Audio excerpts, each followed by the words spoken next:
Gaura Premanandi, Hari Hari Om. Hare Krishna.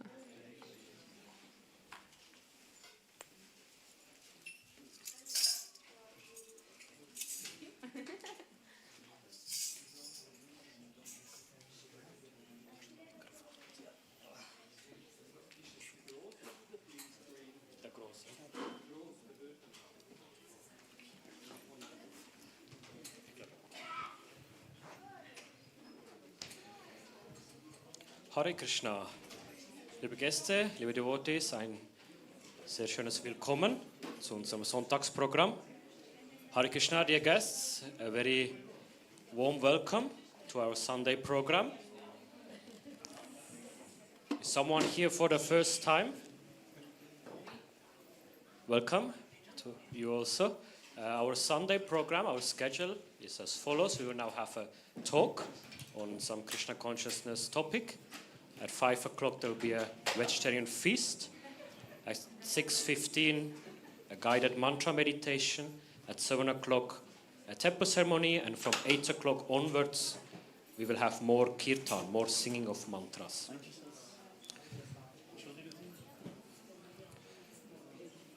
And for our today's talk, we are very happy here to invite His Grace Akhandadi Prabhu. Please. Akhandadi Prabhu, he is from the Northern Ireland, and he's a direct disciple of Srila Prabhupada, the founder Acharya of the Krishna consciousness movement. And Prabhu has served this movement in immense ways, in very many various ways.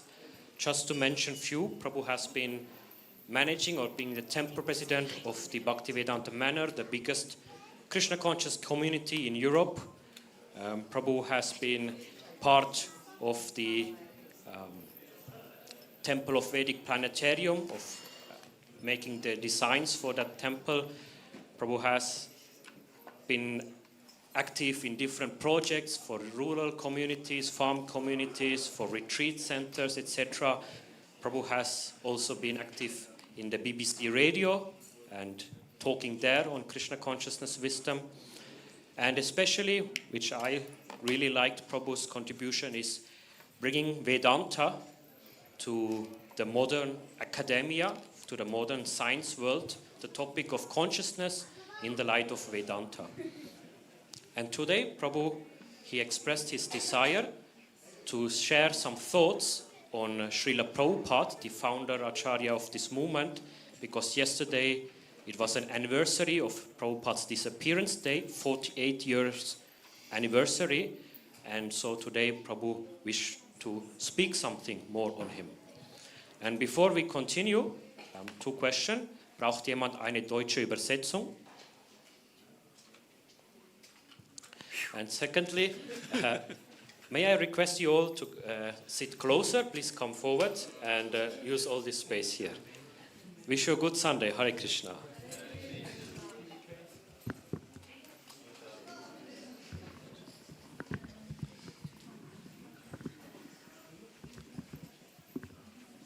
Thank you all for allowing me to speak in English. Because if I tried in German, I would definitely have to apologize. Thank you. Hare Krishna. Have we got a lead for the...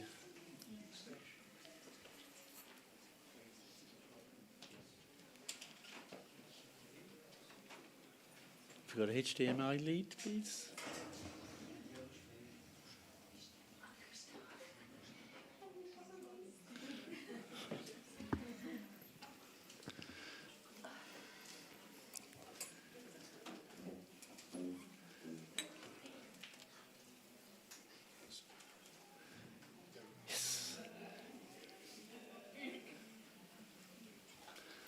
Okay, we'll chant Jai Radha Madhava to start with.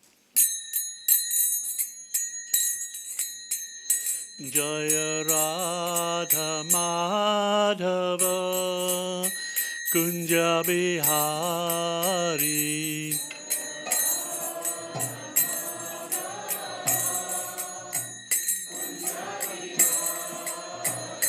Jaya Radha Madhava Kunja Bihari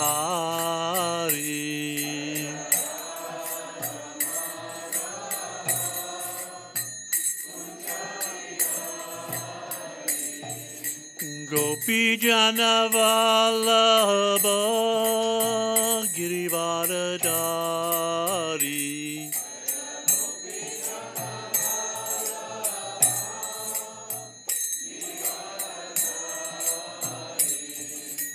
Gopi Jana Vallabha Girivaradari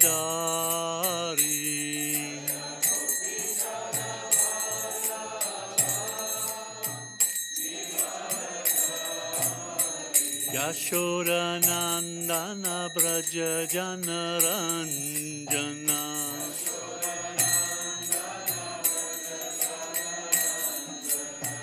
Yashoda Nandana Braja Janaranjana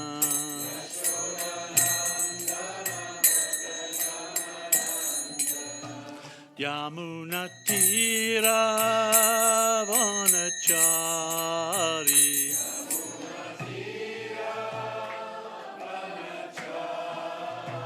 Yamuna Tira Vanachari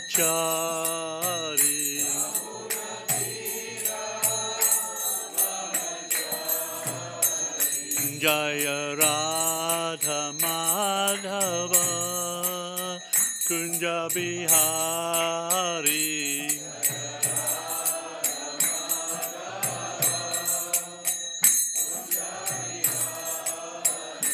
Jaya Radha Madhava Kunja Bihari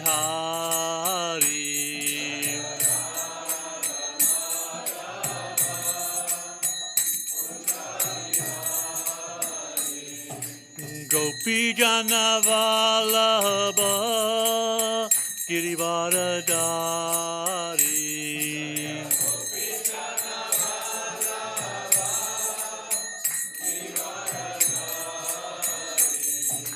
Gopi Jana Vallabha Girivaradari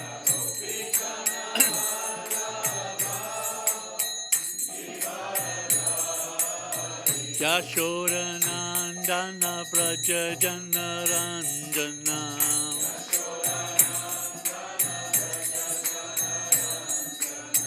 Yashoda Nandana Braja Janaranjana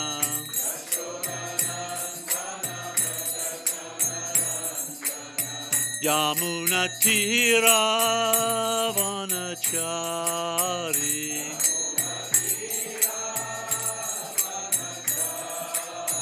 Yamuna Tira Vanachari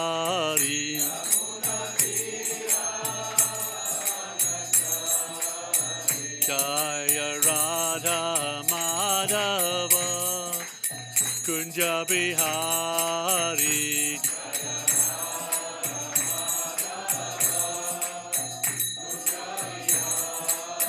Jaya Radha Madhava Kunja Bihari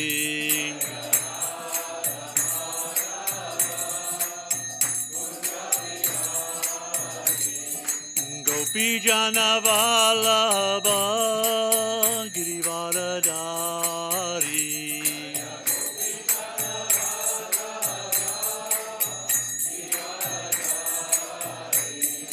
Gopi Jana Vallabha Girivaradari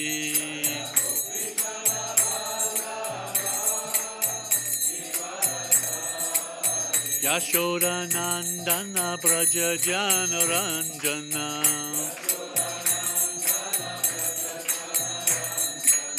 Yashoda Nandana Braja Janaranjana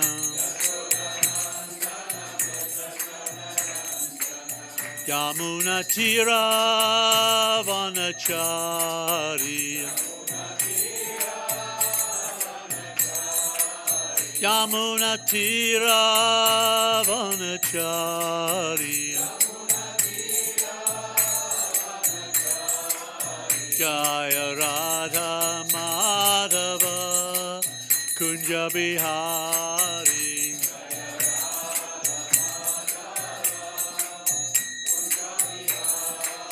Jaya Radha Madhava Kunja Bihari.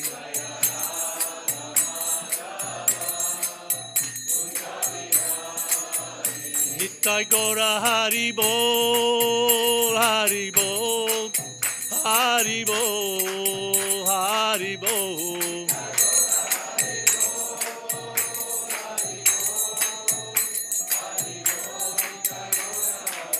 Jaya Jaya Gornitai, Gornitai, Gornitai, Gornitai.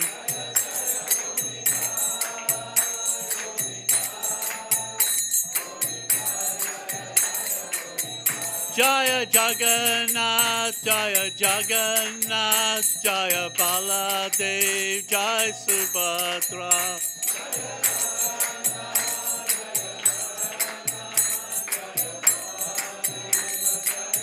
Jaya Jaya Prabhupada, Prabhupada, Prabhupada, Prabhupada.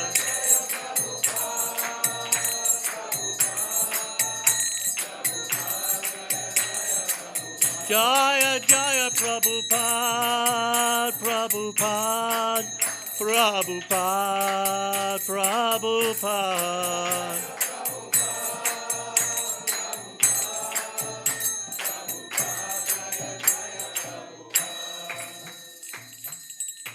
Jaya Om Vishnupad Paramahans Parvaraja Kacharya Ashtotar Rishi Srimad His Divine Grace Abhay Charanaravinda Bhaktivedanta Goswami Maharaj Srila Prabhupada Ki Iskon Sansapika Acharya Srila Prabhupada Ki Ananda Koti Vaishnava Vrinda Ki.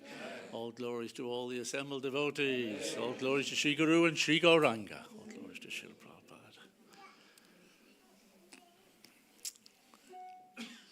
Om Jnana Timrandasya Jnana Janasalakaya Chakshurin Militam. Hare Krishna.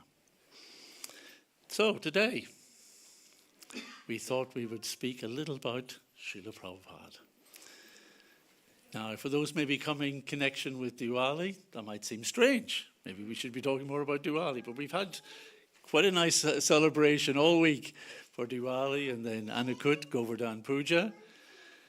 But there's something very interesting in the Krishna conscious calendar.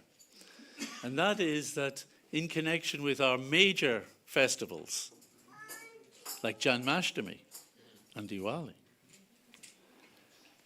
very soon after each of those, we have a special day for Srila Prabhupada. Prabhupada appeared. His birthday is the day after Janmashtami. So we celebrate Janmashtami and then Vyas Puja for Prabhupada. And in Diwali, Govardhan Puja, just 3 days later, we celebrate a different mood. The passing of our spiritual master, Srila Prabhupada, in 1977. So I thought it might be nice to talk about who is Srila Prabhupada. Now, this is not an easy thing to do. I can find myself presenting all sorts of lectures in different situations. I can do live BBC broadcasts to millions of people. You know, I can dissect evolution and quantum theories of consciousness in front of the scientists. But to sit and talk about Srila Prabhupada amongst devotees who already carry him in their hearts, that is not easy. But I thought it might be helpful, particularly for those who may be coming in their early days here to the temple. Now, we have one person who's just come for the first time, but many coming just a few times so far. Oh, you're all long-standing devotees. Excellent. Okay. Well, we'll do our best. So, You already understand Srila Prabhupada because you have felt him in your hearts. And when we talk about who is someone, identity is always connected with relationships. We are defined in our identity by our relationships. And Dharma is then defined according to the duties and responsibilities and the authentic characteristics of your relation that are inherent in your relationships. So identity, relationships, Dharma, those things follow. So if we want to understand Srila Prabhupada, we need to understand relationships. Now, ultimately, we are not this body. We are not defined simply by the relationships we have in this world. We are ultimately spirit soul. But the amazing truth that the Vedas reveal is that even as pure spirit soul, pure Atma, we have relationships. Relationships with each other, which we misidentify with because we don't think of ourselves as spirit soul, we don't think of others as spirit soul. We relate on a different basis, on the material designations that we have adopted and see in others. But ultimately we are spirit soul and we still have a relationship with others. And for the Vaishnav, the pure Vaishnav, the extent of the relationships expand further than we can even possibly imagine. We heard yesterday the prayers that Srila Prabhupada had composed way back in 1958 when he was lamenting the state of his own spiritual master's movement. And he was identifying with the mood of his spiritual master, lamenting for all souls in their suffering. Now we go through life worrying about our own problems, you know? And when others come to us with their problems, we're like, God, I've got enough of my own. And we can be sympathetic to a very small degree with a very small handful of persons who we care for. But the Vaishnav can be sympathetic and empathetic with all other souls. One devotee told me the story of how it was just in London and he was traveling in the car with Srila Prabhupada. And it was a nice car that someone had lent it and wanted to drive Srila Prabhupada around. So it was a nice car. They were sitting in the car and they were driving through central London. And the devotee was looking out at all these nice people walking up and down Oxford Street and the shops and everything and, thinking, well, I'm very fortunate, just look at me, I'm here with Srila Prabhupada. And he turned to Prabhupada, tears in his eyes. And he was looking out the window. He was seeing all the same things. And he just said, they do not know how they are suffering. Actually, the people of this world do not know how they're suffering because they have filled their lives with distractions, with simplistic stuff, with getting stuff, trying to use stuff, but always frustrated and ultimately just tied to the concept of this body and the fact that they may die and that's it. It's a terrible, terrible condition for the eternal spirit soul. It's hard for us to see that, but the pure Vaishnav understands that and feels the pain that each of these other living entities must suffer. So this is the heart of Srila Prabhupada. And we're going to explore the identity of Srila Prabhupada as he has explained it for himself. As he has given us meditations, particularly in the form of his pranam mantras. These help us understand our relationship with Srila Prabhupada, who he is, and how we are to think of him, and also appreciate him. we do, I mean, those who first come to the temple see a lot of devotees bowing down, right? It's something that can be very strange at first when we first encounter the devotees. Isn't he bowing down on the ground? And I took this. This is a nice picture we like in the UK. It's Prabhupada's first arrival in the UK in 1969 at the airport. And because of our connections with George Harrison and Apple, the press had turned up. This is the Sun newspaper. It's not one of the top newspapers by any means.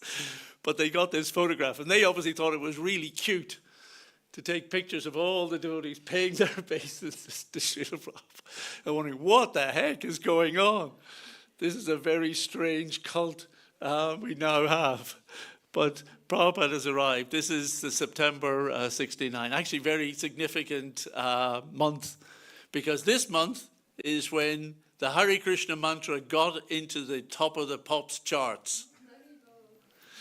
On this week, it is number 44. The next week got to number 19. The week after that, 12. And it stayed at 12 for another week. And then, so that was a very good performance in the charts. So millions of people all around Britain were hearing this. I heard it. I started singing it. Look what happened. Even at one big football match, apparently, I think it was Liverpool supporters, all burst into song, chanting Hare Krishna. So the Mahamantra was already here in Britain welcoming Srila Prabhupada. But here they are paying obeisances. So this is what we should be, this is how I wanted to look at Prabhupada's identity, through the Prabhupada Pranati, his prayers. There's two main prayers that we sing and recite. Nama Om Vishnupadaya Krishna Prishtaya Bhutale Srimate Bhaktivedanta Swaman Iti Namane Namaste Saraswati Deve Gauravani Pracharane Nirvishesha Shunyavadi Paschatya Desha Tarane. Let's take the first one. The first one actually was given to the devotees very, very soon after Prabhupada had set up ISKCON in August 66, and had started to initiate the devotees. So he provided a mantra for them. And he basically used the standard version that was in the Vaishnava tradition. And here is the first of the four mantras used for Srila Bhaktisiddhanta, Prabhupada's spiritual master. And it's Namo Om Vishnupadaya Krishna Prasthaya Bhutale Srimati Bhaktisiddhanta Saraswat Iti Namane. So Prabhupada borrowed on that, and it was perfectly not only just respectable and acceptable, but actually this is how Srila Prabhupada had to engage with his disciples, by presenting this mantra, particularly addressing him. So we're going to break it down and look at different aspects of what this mantra and which the other pranam mantra says about Srila Prabhupada. Nama, we offer obeisances. And you see here, Srila Prabhupada also was always offering respects, offering obeisances, because this is the culture. It's still very, very prominent, even in Indian culture, as in its remnants of the Vedic tradition. But it is strong in the Vaishnava tradition. We offer obeisances. We recognize our gratitude and our respect to others in this simple word, nama. And from this, the rest of the Sanskrit goes into the dative case, for those who like those sort of things. So it's now, we're offering obeisances to someone. It is transitive. It is not just a mood of within oneself, as the impersonalists might think. You know, I'm offering obeisances because it makes me more spiritual. No, this is the transit. I'm giving something. I'm actually giving something from my heart, from my consciousness, from my realization. I am giving it to this person. My respects. Om Vishnu Padaya. Om Vishnu Pada is a title for someone who is seated at the feet of Vishnu, or feet of Krishna. Someone who is established in their relationship with Krishna. Now, we offer obeisances to others in many ways, but when we're offering obeisances to the spiritual master and to Srila Prabhupada, we are doing so on the understanding that they are seated with Krishna. And that in our respect to them, this respect they are passing directly to Krishna.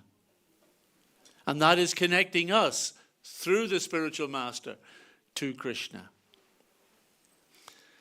And they are not just seated at the feet of Krishna. Krishna Prishtaya means very dear, the most dear. Priya is this word for being dear. Prishta means the most, it's superlative. They are the most dear to Krishna. Where? Bhutale. It means the surface of the earth. Yeah, it's everywhere. You know, this is the personality. Now, it's not just singular. In our spiritual tradition, we can have many people who are most precious and dear to Krishna. You know, you're all very precious and dear to Krishna. But we particularly understand that Prabhupada must be very, very dear to Krishna. Why? Because from his very birth, from his childhood, from every action through his adult life, through the connection that he had with his spiritual master, to the way that he tried in every way to work within his spiritual master's movement, to bring Krishna consciousness to others, to help print books, print the BTG magazines in the past, and to get himself ready when he realized that he had to. The only way to fulfill the orders that he got from his spiritual master to preach in English, take this message to the English-speaking world, to print books, was to prepare himself to write, prepare Srimad Bhagavatam, and go to the Western world. And from then his activities, the trials, the tribulations that he went through, show that it's never easy to perform spiritual service in the material world. It is never easy. But it is blissful. It is ecstatic, because the more one goes through challenges, the more one takes shelter and realizes that this labor, this activity is not being done alone. It is being done in the close embrace of Krishna. So, Krishna Prishtaya Bhutale.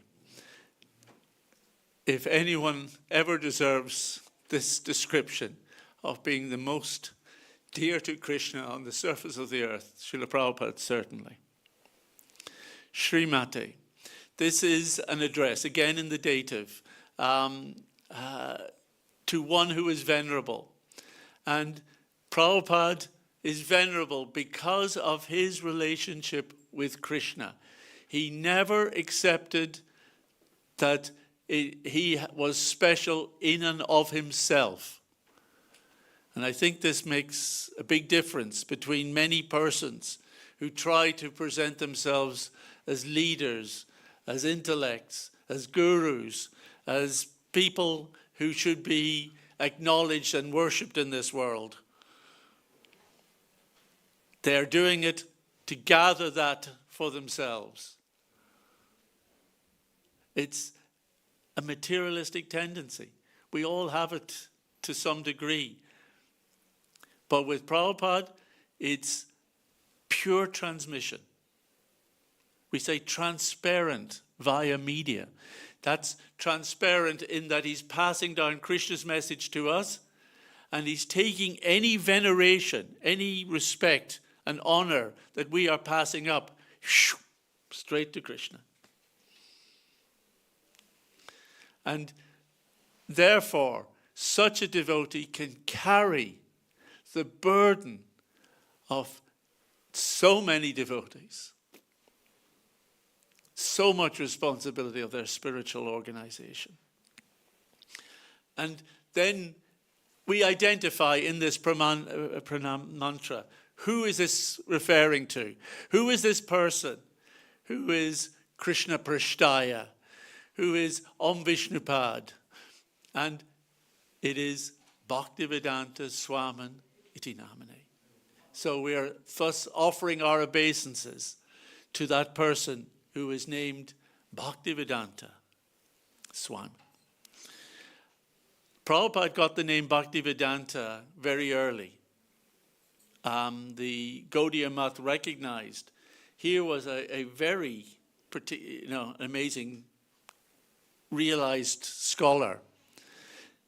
The Gaudiya Math had many good scholars, very many really good academics. Prabhupada wasn't a trained academic. He'd obviously trained in his chemistry, but he had been working in this world. He wasn't trained in academia, but he showed he had realization and scholarship, that he understood the texts of the Bhagavatam, of the Gita. And therefore he was awarded this, and it's a wonderful title, Bhaktivedanta, because it encapsulates the two things that are most vital for us. Oh, Hare Krishna. Bhakti, devotion, Vedanta, knowledge. Not just any knowledge, Veda Anta. The conclusions, the final word of all Vedic messages. Vedanta. And that final message of the Gita, of the Bhagavatam, the Puranas, of the Upanishads, of the Vedanta Sutra, even of the Vedas themselves, is to surrender in loving devotion to Krishna. A message that had been hidden by so much of the teachings of different groups, different sampradayas, different sects in India, different swamis. And this actual understanding that the absolute truth is Krishna. And Krishna is real, Krishna is personal, Krishna is the supreme conscious being. And that we are not God. We are of the quality of God, Satchit Ananda Vigraha, but we are not God directly. That we are both one with God in terms of our qualities in nature as spiritual beings, but we are different. We are eternally the Anksha, the eternal fragmental part, that quantum speck of consciousness emanating from the great fire that is Krishna. This is the simple understanding, Achintya Bheda Bheda Tattva, inconceivable difference and oneness together in this truth. This was being hidden by all those who said, no, it's all just oneness. You know, we're all God. That's it. So Bhaktivedanta, this was a recognition that Prabhupada was qualified to present the essence of the Vedic teachings as bhakti in his writings, in his works. So here is the translation of this first mantra. I offer my respectful obeisances unto His Divine Grace, A.C. Bhaktivedanta Swami Prabhupada, who was very dear to Lord Krishna, having taken shelter at his lotus feet. Now we look at the second mantra. This came to ISKCON a few years later, 1970, I think. it probably was the devotees asking that they have something that's specifically designed or composed for Prabhupada himself. Now, this isn't Prabhupada glorifying himself. In this mantra, you find Prabhupada's mission statement. Prabhupada decided, if you want to know who I am, you want to kind of offer some respects in that, just say to someone who is this. This is who I am, this is what I do. And it's a nice thing. All devotees should have something where you understand who you are and what you do for Krishna. So this is Prabhupada's mission statement. Namaste Saraswati Deve, Gauravani Pracharine, Nirvishesha Shunyavadi, Paschatya Desha Tarine. Let's break it down. Namaste. Now, namaste, we all know, don't we? You know? You see it. It's even in all the popular kind of movies and things, you know, when they want to show someone who's become a little bit tinged with spiritual interest and particularly influenced by India. You know, they meet this person, oh, namaste, namaste, you know. And that's nice. It's nice. People misunderstand. Have you heard all the translations for namaste? I offer my respects to the divine within you, because the divine within you and me are one. We're all the same, right? God help us if we dare offer respects to another human being. You know? I can only offer namaste to you because I think you're God, and that's all right thinking you're God because I'm God too, and we're both God, so we can both go namaste. Means nothing. You're giving nothing away in that mood. There's no respect, really. It's just illusion. No, namaste, as we said earlier, this is giving something. I am actually giving, I am understanding the difference between me and you. Yeah, we're all jivas, we're all atma, we're all spirit souls. But you are the transcendental personality who's right there with Krishna. I'm not. I'm just insignificant.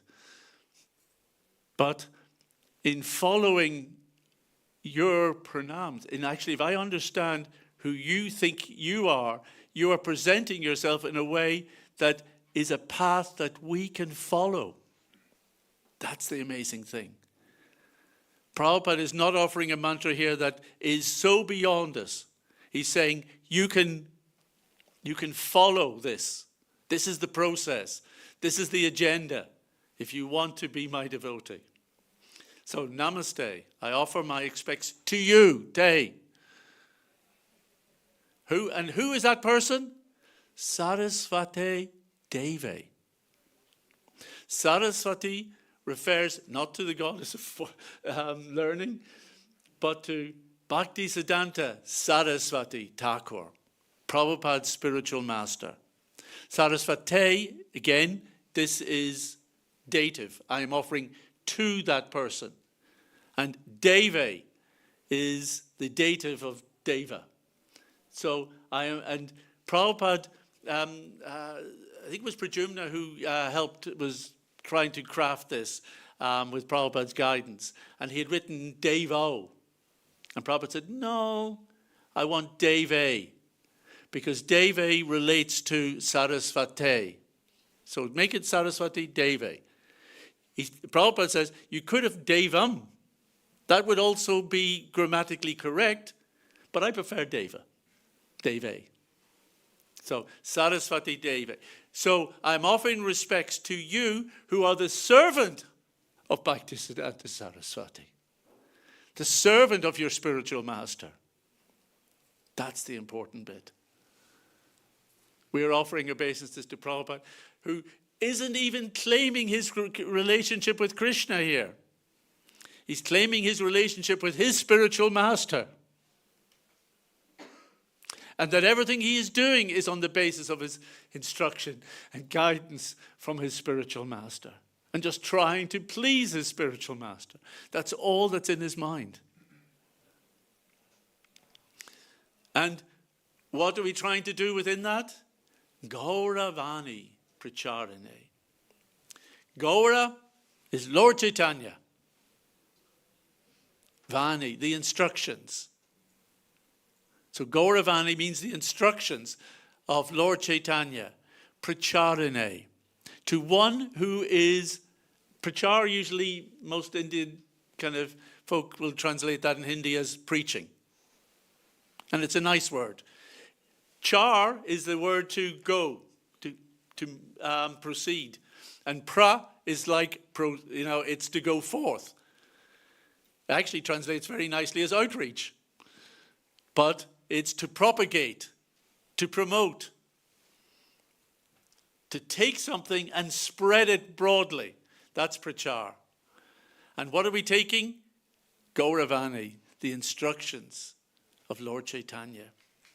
Now, by taking the instructions of Lord Chaitanya, Prabhupada and the line that he was following from Lord Chaitanya through the six Goswamis, through the acharyas such as Vishwanath Chakravarti Thakur, Baladev Vijayabhusan, down to Gorkishore, Bhaktivinoda Thakur, and Bhaktisiddhanta.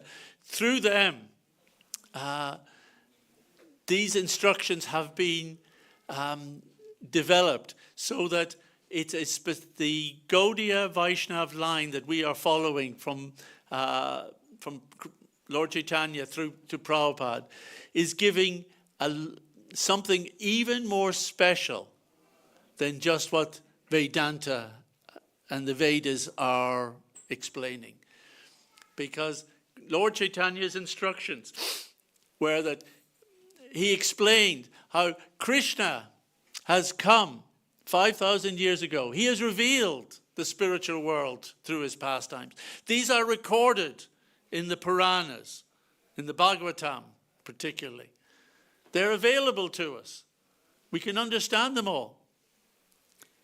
And they describe the incredible relationships that Krishna has with all his devotees. With Mother Yashoda, with his friends, Arjuna on the battlefield, with the gopis, with Radharani. But people don't understand this. They take them as stories, myths. The British did a good job on this one. They convinced, they used translations of Sanskrit words into English to give a false understanding. Translate Purana, mythology. Right? Murti, idol. And all sorts of tricks like this. So people think, oh, this is just mythology, Instead of history, it's mythology. That's the way that there is cultural influence in order to denigrate a particular tradition. Very, very horrible. But Lord Chaitanya is actually showing, no, this is real, and that not only did Krishna, he brought the storehouse of love of God, but now we're going to break open that storehouse and make it easy for everyone to experience bhakti at the highest level. Pure love of God available to everyone. Yes, this is Kali Yuga. Yes, people are Manda Sumanda Mateo. They are very unfortunate and miserable, and they don't understand anything. But Lord Chaitanya is just saying, I want to make it available. What else can I do? I want you all to sing and dance and be happy in Krishna consciousness. So Lord Chaitanya just says, let's make it real simple. Take the holy name of Krishna. By meditating, by singing, by giving yourself over to that sound vibration of the holy name, your life will be changed. Krishna will awaken in your hearts. you will actually understand what the messages of the Vedas is. What is Vedanta? Not that it's some impersonal nonsense, but rather it's a real relationship that you can enjoy here and now with Krishna and make your life sublime. So here is Prabhupada doing it. And when you think about Prabhupada's status in India, it was, Prabhupada had actually gained a lot of appreciation when he published the first volumes of his Bhagavatam. He was being recognized in India. His name would open doors with ministers and, all sorts of people. But he chose to come to the West. Leave that aside. We know the story. You all know the story, how he arrived in New York. Ended up in one of the worst parts of it, the Bowery. And here he is in Tompkins Square Park, chanting Hare Krishna. Getting others to chant Hare Krishna. And these are magical. Somehow or other, just by hearing Prabhupada and appreciating this sound vibration, it's so magical in its effect that the devotees started coming to him. This is Gauravani Pracharane, preaching the message of Lord Chaitanya. And that's what this movement is all about. It's not just another religious church where you can come and just be a member. You could do that. But really, what Prabhupada is hoping is that by appreciating what is being awakened within yourself, the love of Krishna that has been awakened in your heart, and how that is transforming your sense of who you are and how to be happy in this world, and the relief and the pleasure that it is providing you, you have such a responsibility to share it. In fact, the only way we can really taste Krishna consciousness to the degree that Prabhupada wanted us to is when we share it. You try and hold it just for yourself, try and just keep it for yourself, you will not appreciate it. The mood of the spiritual world is one of intense devotion to please Krishna at every step, give everything to Krishna, and to bring others to serve Krishna. And when you see others serving Krishna, that makes you even more ecstatic. That's the mood that we hear from Mother Yashoda engaging her friends and the other gopis in serving and cooking for Krishna. She's so pleased. Radharani brings the other gopis to help serve and please Krishna. She becomes more pleased. This is the mood that Lord Chaitanya has given us. And if we engage in that way, hoping to share a little of the realization and happiness that we have gained from Krishna, if we share that with others, we don't lose. We simply, Krishna will awaken even more within our hearts and give us more to share. So Prabhupada, we showed the first one. This is Prabhupada a few years later, establishing this is the Lotus building, the first building, and it's still beautiful, I think. Prabhupada designed it in Mayapur. And Prabhupada is, pleased that his devotees are starting to understand his mission and how to make connection with Lord Chaitanya there in Mayapur, and from there to see the spreading of Krishna consciousness everywhere. And I like this last line of Prabhupada's Pranati.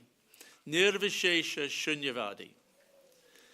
This is what Prabhupada is preaching particularly. Defeating the ideas of Nirvishesh. Vishesh means individuality. Things are particular. this is a particular object, it is different from that particular object, different from that, and different from you. Different, right? Nirvishesh tries to say, no, it's all just one. And as we said earlier, it's taking all the conscious beings and saying, no, they were not different. Now, of course, we shouldn't exploit, we shouldn't make judgment, we shouldn't look down on anyone because of thinking they are different. But that doesn't mean individually as spiritual beings, I am you and you are me. I am not you, you are not me. You're very fortunate not to be me. You are you. You know? You are an individual. Mama Jiva Bhuta Mahava, you know, you are Jiva eternally. You know, Sanatana. It's not something that is ever going to change. You are you eternally. Now, we may not like who we are at the moment. That's all right, but we're not going to be someone different. But we can be a really amazing version of ourselves, thanks to Krishna consciousness. Being related to Krishna is the nice version of ourselves, right? It makes us the nicest, happiest, most natural person because it is our constitutional position. And what we have done is thrown ourselves into this material world and adopted all sorts of other anxieties, all sorts of other identities. These are paddies, these kind of just additions onto ourselves, created all our worries, anxieties, you know, false hopes, false desires, everything, false prejudices, false, everything. And we're wondering why we're not happy. But it's not that we have to stop being us, we just have to stop carrying around all this nonsense with us.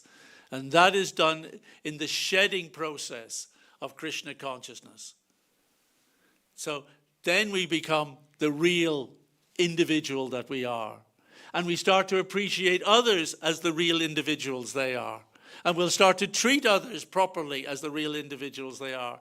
And we'll start to see everyone, Vasudhaiva Kutumbakam, that we're all part of the one family, not because we are the same ethnicity or the same religion or the same politics or the same outlooks, but because each of us shares exactly the same access to a relationship with Krishna.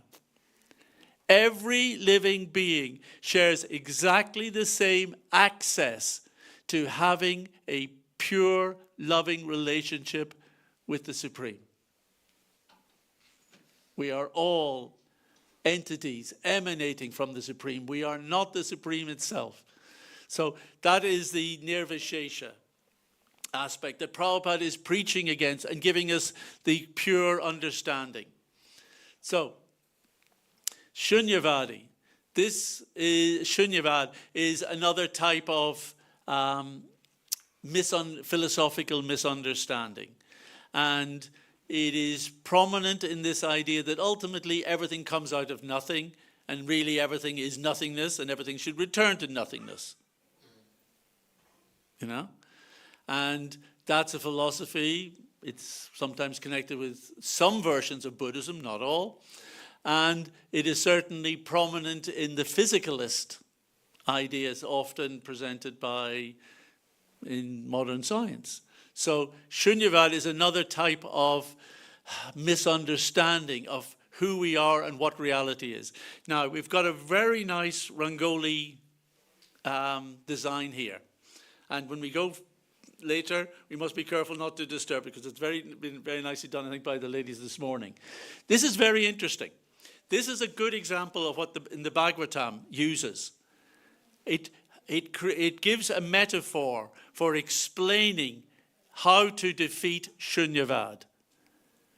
It says, just as you start with clay, and clay is made into a pot, so a pot has appeared. That's new, but it's really just clay. And then later on, the pot will just disintegrate into clay. So the clay existed before and after, very clearly. And really, it existed in the middle as well. So it's always existed. So it's always real. The pot is the temporary version of the clay.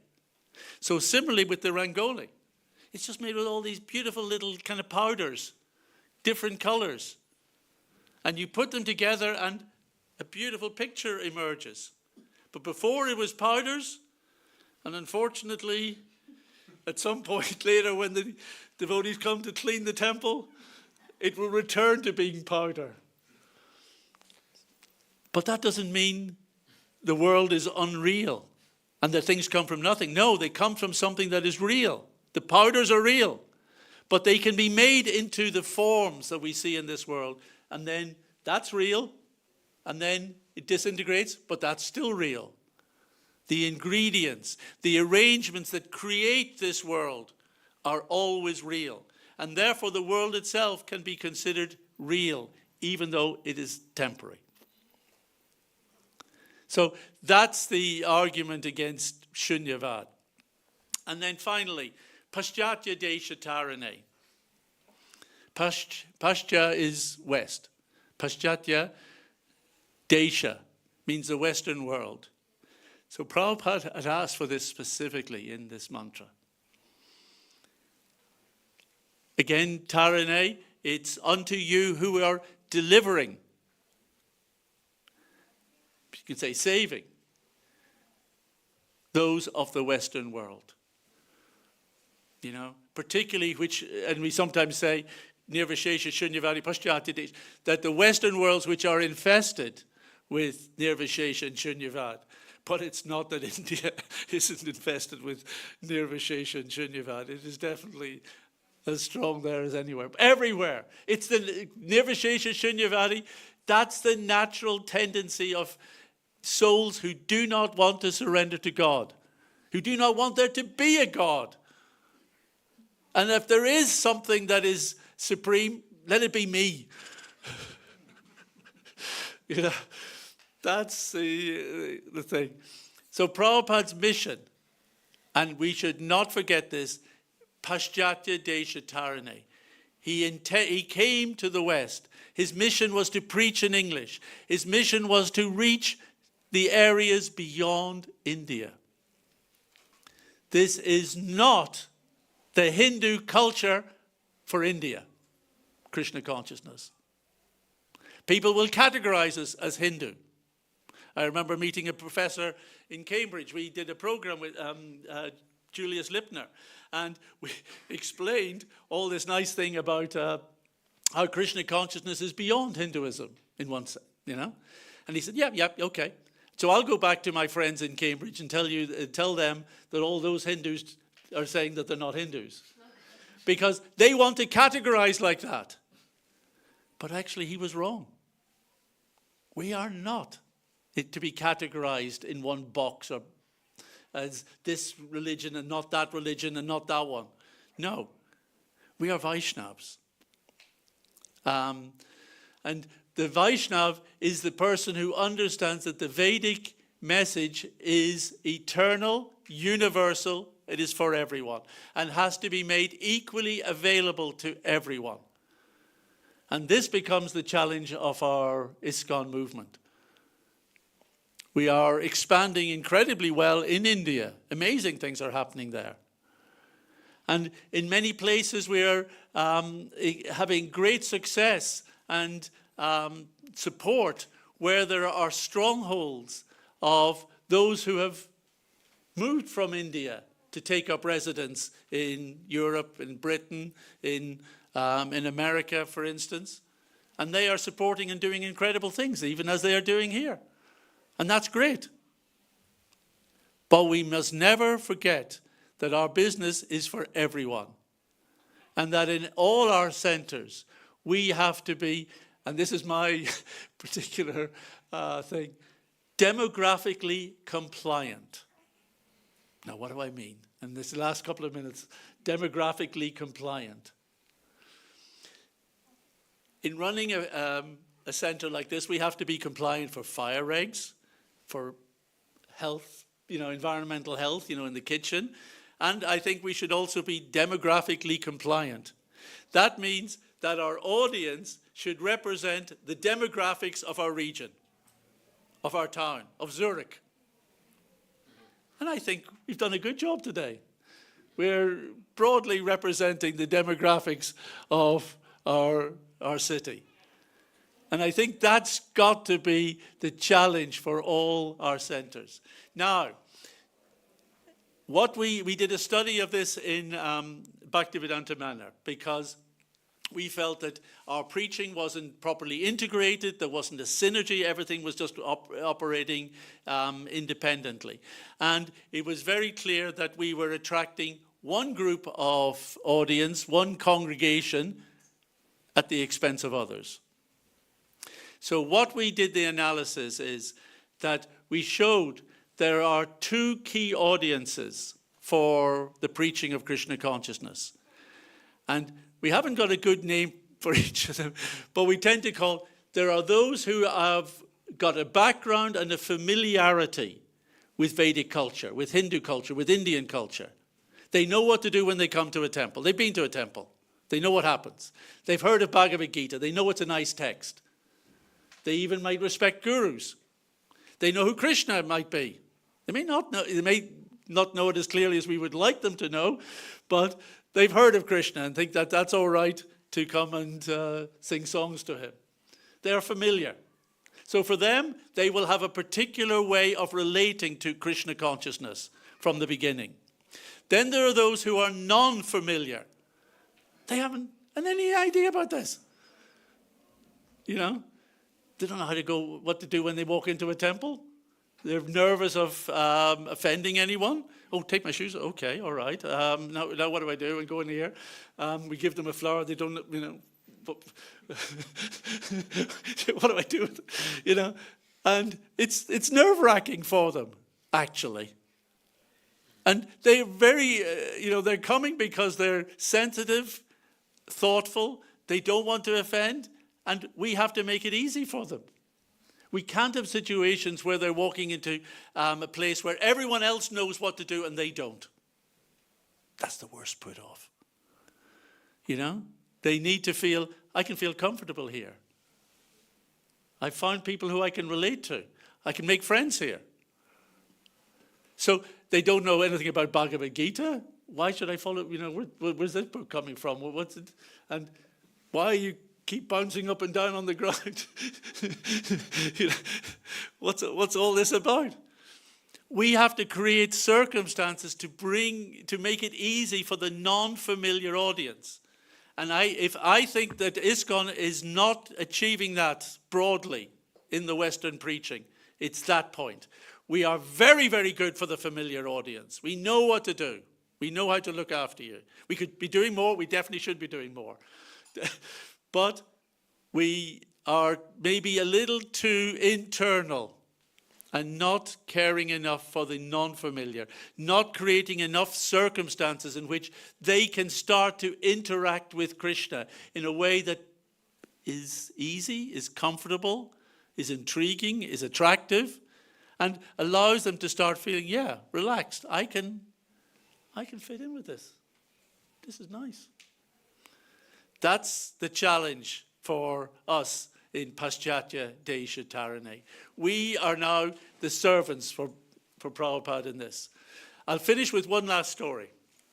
In New Vrindavan, this was in 75, 76, I think, there was one devotee whose job was to kind of act as a kind of guard at night. He was a little warden, he would walk around.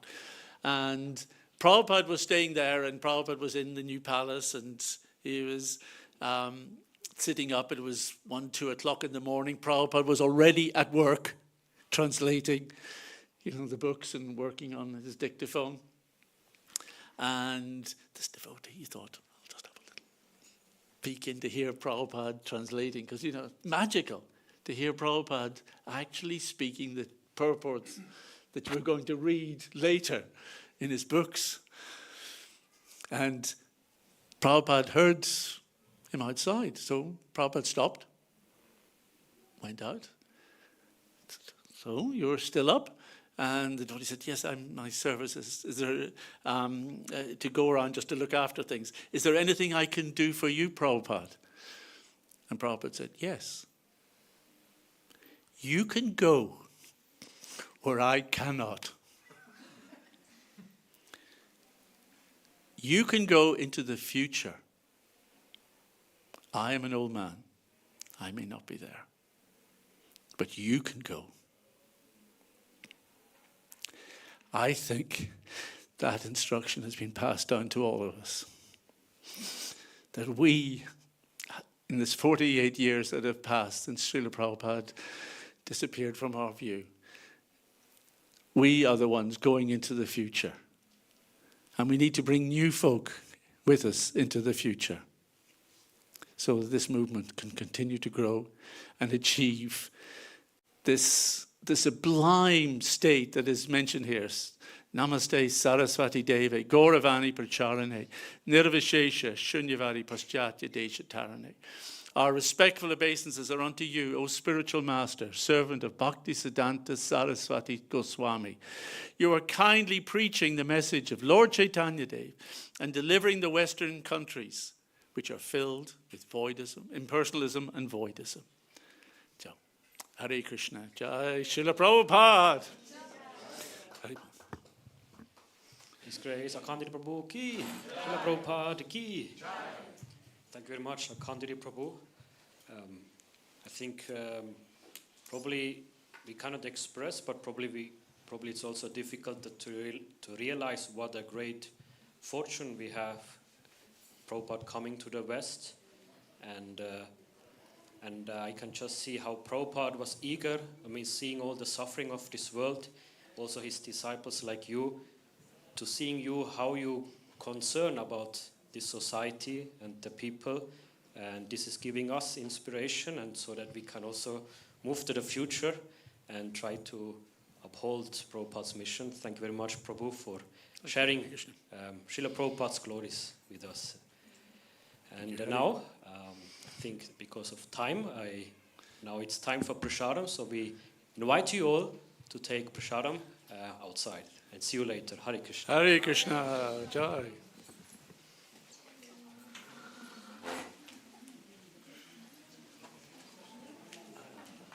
That one's yours?